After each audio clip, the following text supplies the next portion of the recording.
Now, of course, there's one big objection to this, right? Which is the core of the Joker's motive, or the core set piece of the Joker is the two boats. A boat of prisoners and a boat of civilians. And they're both given a bomb, which will blow up the other boat, right?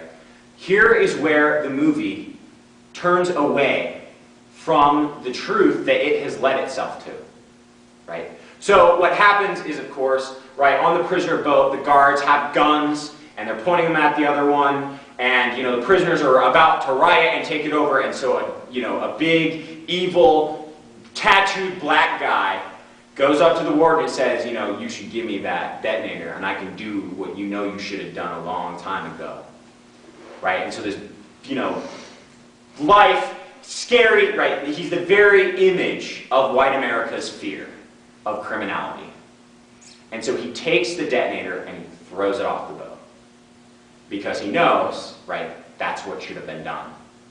And so, right, if one of the boats isn't detonated by 12 o'clock, then the Joker will detonate both of them. So, of course, the criminals get rid of the explosive.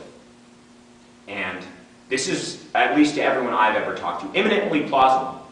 People find it eminently plausible that a criminal could say, you know what, we had our chance, we're not worth it, or if this is the choice between us and purely innocent people, right, we will throw away the detonator. But here's where the movie becomes dishonest. Everyone I've ever talked to believes that in a second, the civilian or regular or innocent people would blow up the boat. And in fact, the movie makes a great to-do about it. That in fact there's this guy who, says, I'm willing to blow it up, we should blow it up. And if I'm not mistaken, the vote actually comes in favor of blowing it up. So if the film were honest, it would blow it up, right? But of course, no. This is the absolute dishonesty of the film. Because these civilians, if we look at the actual form, have already blown up the criminals. The very act of criminalizing large portions of your society tell us that the innocent, right, the innocent, are already willing to blow up the boat. They've already done it. They've already done it by criminalizing.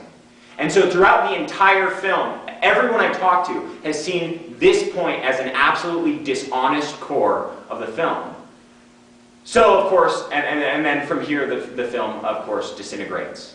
Because the Joker, upon seeing his experiment fail, then decides to blow up both of them. But we know the real truth of the Joker is that he knows what we know, which is in mirroring society to us, which is that we are willing to brutalize and criminalize others, right? This is what we are. This is the decision that is always presented to us. And so the Joker exists to present ethical decisions to the society. Just a brief little bit more. It's worth noting his speech to Harvey Dent, right, where he says he's an agent of chaos. And of course, why is he an agent of chaos? Because it's fair, right? And certainly not the most optimal revolutionary outlook, but there is a grim equality to be found in the face of terror. And so in this case, right, except for this dishonest core of the movie, of the two boats, we should actually read the Joker as an emancipatory egalitarian, rather than a simply insane terrorist. The final example I'll use is Lelouch, the Rebellion. It's set in an alternate world where the Spanish Armada, the Spanish Armada was successful. And so Queen Elizabeth fled to the United States, and in doing so, created the Empire of Britannia, which essentially is the United States, which from the very start of the series has imperialized and taken over Japan. Well, one of the aristocrats of Britannia, Lelouch, is simply a student, as all Japanese anime require that everyone be a student. And he's a student who plays chess and whatnot, and is dragged into this event where he's granted this power of command from this mythical figure. And he can look at anyone and he can command them to do one act that he wants.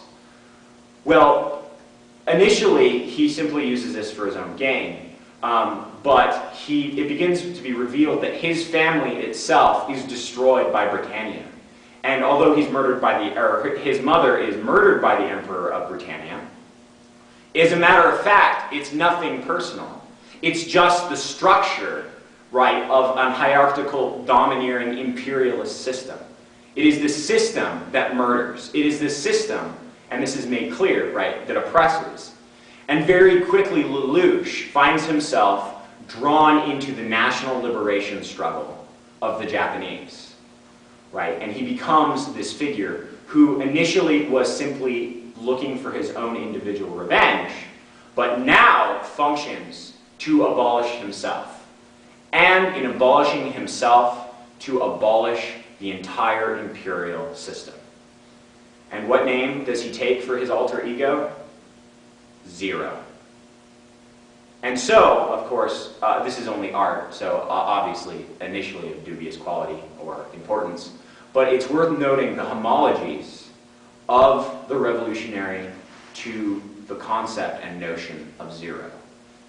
And in fact, I believe it's an introduction to Hegel's Critique of Right, the proletariat is revolutionary because it doesn't seek to institute itself as a universal class or ruling class, but the very abolition of capitalism entails the abolition of the proletariat as such.